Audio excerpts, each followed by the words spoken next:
operation. We'll keep tracking that story. Well, terror has once again gripped the valley and 5 soldiers have lost their life in the Poonch attack. We talk about that attack, the investigation which is underway on News Epicenter. That's our focus right now.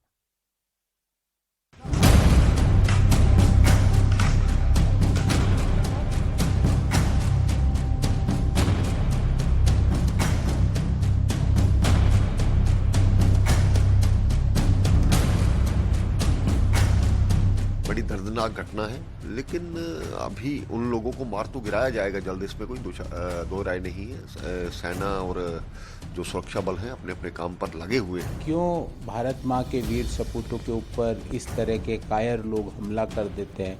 मैं मांग करता हूं कि सरकार जैश जैसे जो अपनी जिम्मेवारी ले रहा है इस हमले की, उसके ऊपर कड़ी से कड़ी कार्रवाई की जाए। Many of them are carrying this, printed placard saying Pakistan nursery of terrorism, and we're seeing others also raising slogans against militancy in Kashmir Valley.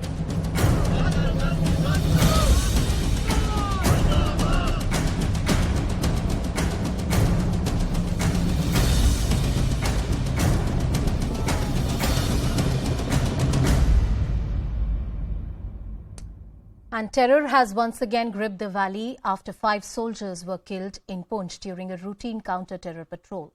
An NIA team, along with Jammu and Kashmir DGP Dilbagh Singh, inspected the attack site earlier today. According to intelligence sources, several suspects have been detained by the security forces for questioning. Top intelligence sources say that there were about 5 suspected attackers or terrorists, out of which 3 are foreign terrorists and 2 could be locals. It is further indicated that the attack was a very well-planned one, aimed to disrupt the G20 meeting in Srinagar next month. Combing operations are underway to hunt down the attackers, but the terrain around the attack site is dense forest and a network of caves, which gives advantage to such guerrilla tactics. The number of terror incidents in Jammu and Kashmir may have come down, but this attack shows that the nexus is still active, and when it comes to arms, recruitment and movement, they have supply. The big question we ask is, was this a targeted strike to spread fear ahead of G20 summit? Are these actions of an envious neighbor who's known for creating trouble in the valley?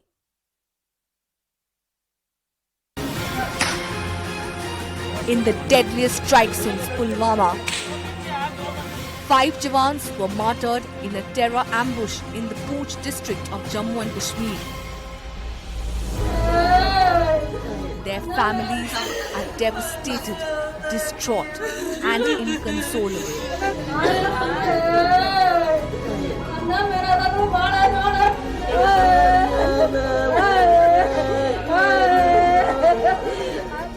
Martyr Lance Naik Devashish Biswal of Odisha's Algam district leaves behind elderly parents, a young wife and a 7-month-old daughter.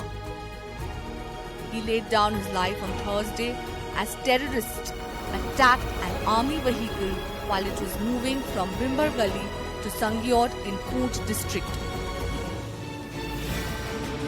Taking advantage of dense forest and low visibility in the area, terrorists ambushed the army truck with Martyr Kulwant Singh on board. He was a resident of Chadik village in Moga. His father was also martyred in Kargil. He leaves behind a 3-month-old son and a 1.5-year-old daughter. He had been married for just 2 years. He had taken leave just a month back, recalls his friends and neighbors. पहली गल तो दुख भी बहुत है ते खुशी भी सानू बहुत है कि साडा नाल दा साथी फौजी शहीद होया, क्योंकि वो इस धरती वास्ते, देश वास्ते उन्हें अपना शरीर पूरा कुर्बान करता। शहीद हुआ है, उसके परिवार को जो भी उसकी रक्षा की जाए, जो भी उसकी सहायता की जाए, और जो जिसने भी ये काम किया उसको शहीद किया उनको मुंह तोड़ जवाब दिया जाए। Martyr Constable Har Krishna Singh's family is in complete shock. He was only 28 years old. He travelled in the ill-fated vehicle which engulfed in flame in Jammu's Poonch district after it was fired upon by unidentified terrorists around 3 p.m. yesterday. साडा बच्चा कल Poonch side ते उग्रवादियों नाल लोहा लेंदे हुए ਸ਼ਹੀਦ ਹੋ ਗਏ। ਸਾਨੂੰ ਆਪਣੇ ਬੱਚੇ ਤੇ ਮਾਣ ਹੈ ਕਿ ਦੇਸ਼ ਕੌਮ ਦੀ ਰੱਖਿਆ ਕਰਦੇ ਕਰਦੇ ਸ਼ਹੀਦ ਹੋ ਗਏ ਨੇ। Martyr Havildar Mandeep Singh and Sepoy Sevak Singh were among the 5 personnel of the Rashtriya Rifles unit deployed for counter-terrorist operations in the area. 39-year-old Mandeep Singh was a resident of Doraha town in Ludhiana. Singh is survived by his mother, wife, 9-year-old son and 11-year-old daughter. Farmers की माता जी हैं, उसकी घरवाली है, 2 बच्चे हैं और भाई हैं 2। मोटा मोटा उन्होंने बताया कि ऐसे ऐसे करके आईडी ब्लास्ट हुआ है। आईडी ब्लास्ट के कारण गाड़ी को नुकसान हुआ। गाड़ी में कोई पता नहीं क्या कौन सी चीज पड़ी थी जिसको आग लगी। Massive manhunt is on to locate the perpetrators, even as the dense jungles are making the operations of forces difficult. Families mourn loss of the jawans martyred in Poonch. They say their sacrifice should not go in vain. Bureau Inputs, CNN News 18. Well, this dastardly attack that has claimed the life of our jawans, a sacrifice that will not go in vain.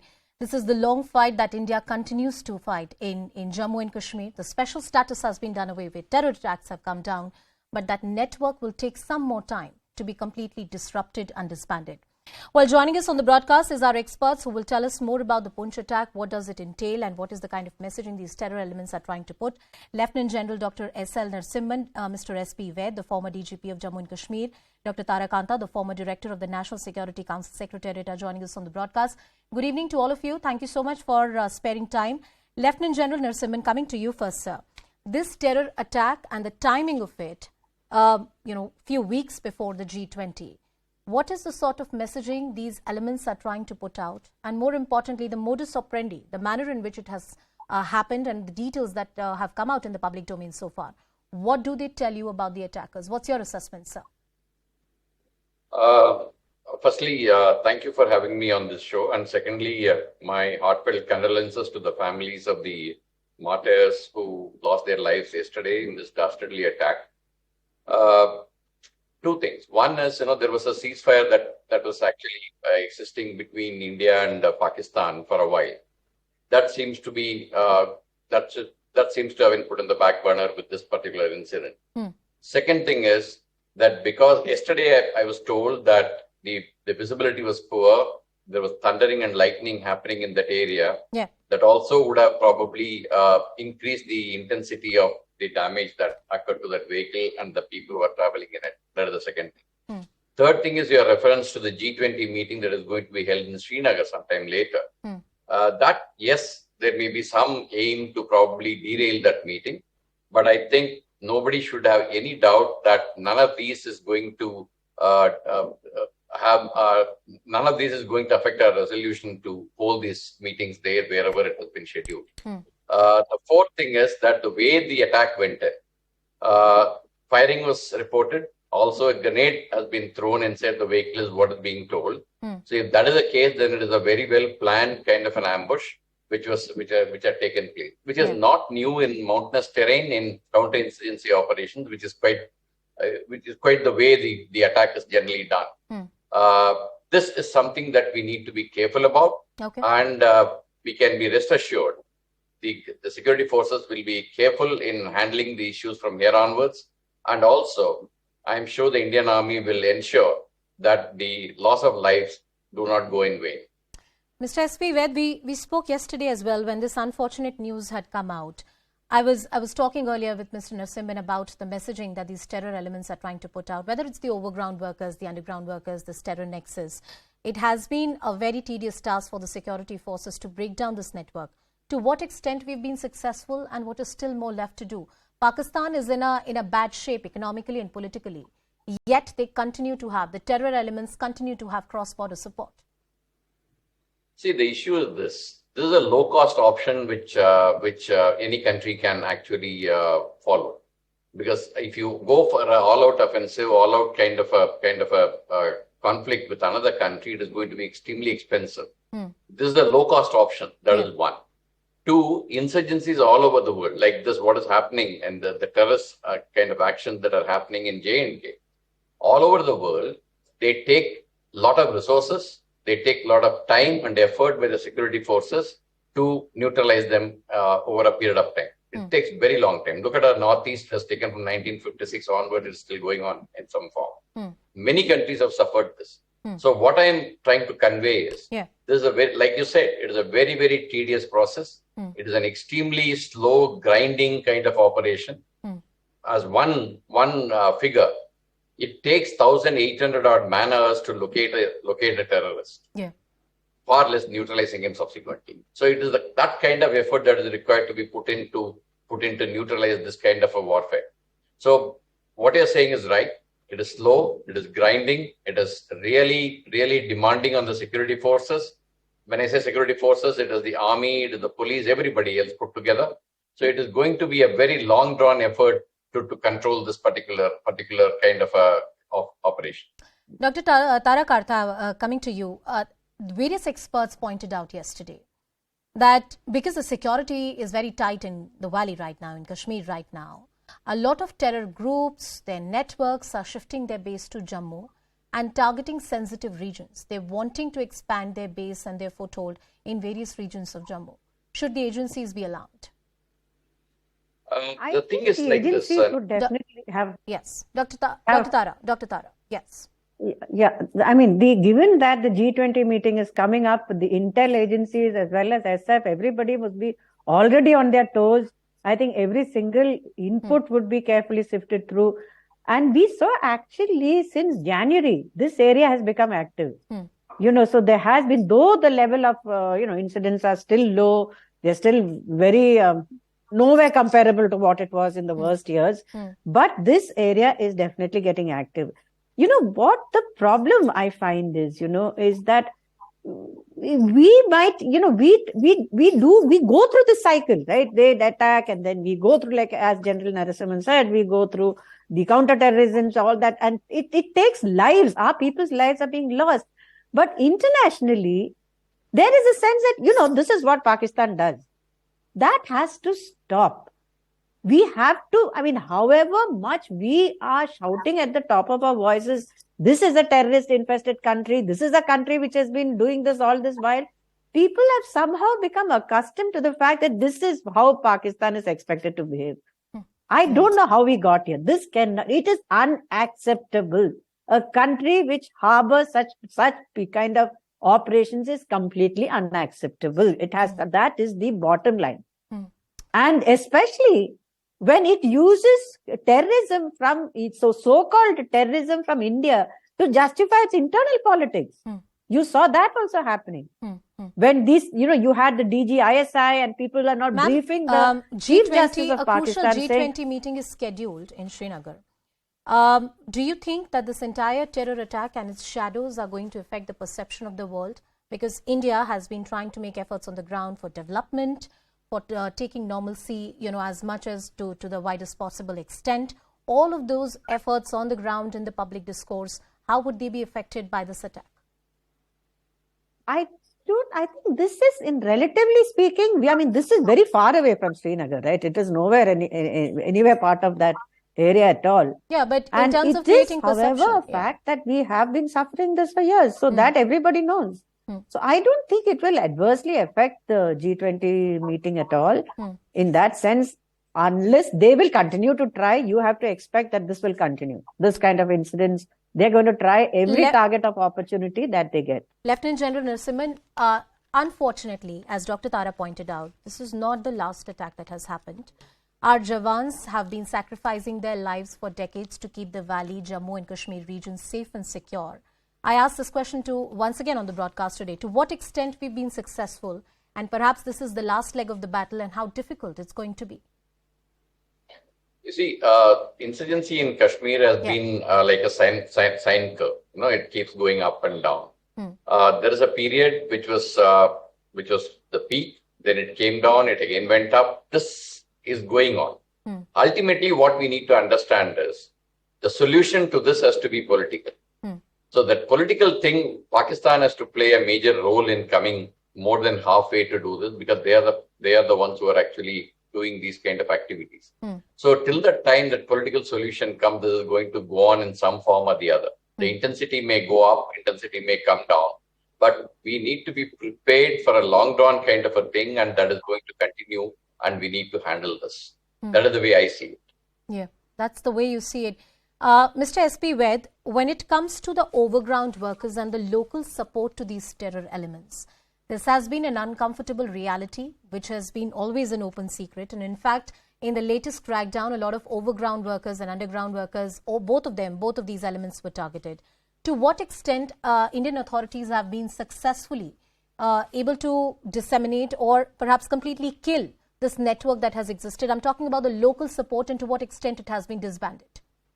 See, it has been weakened quite a bit. The security forces which have been operating there since 1989 have got almost the entire area mapped out, and we exactly know who are the overground workers, who are the underground workers. That is very clearly known. That is the reason you find the incident happened yesterday, and within a period of 24 hours, you are able to round up people who are suspects in this particular heinous crime.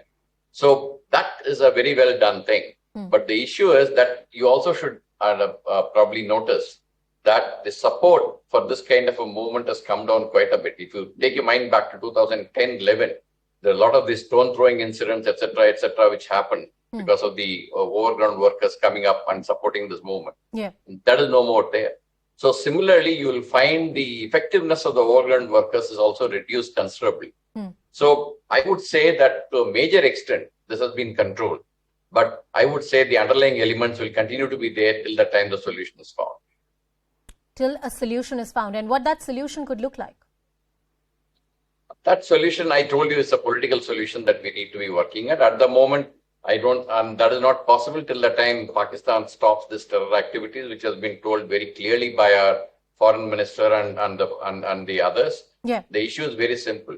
You can't have terror on one side and talks on the other side. This is not going to work. So we will continue to fight this terrorism, and when Pakistan stops this effort at terrorism, then the talks can commence. Then we can work out some kind of solution to this entire problem. At the moment, I don't see that happening till the time the terror activities are on.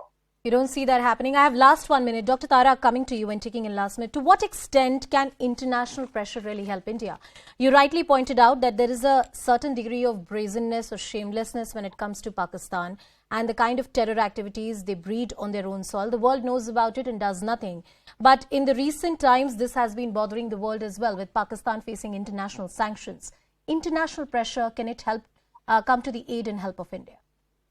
Oh, at the moment, if the international community decides to put pressure, it can do a lot.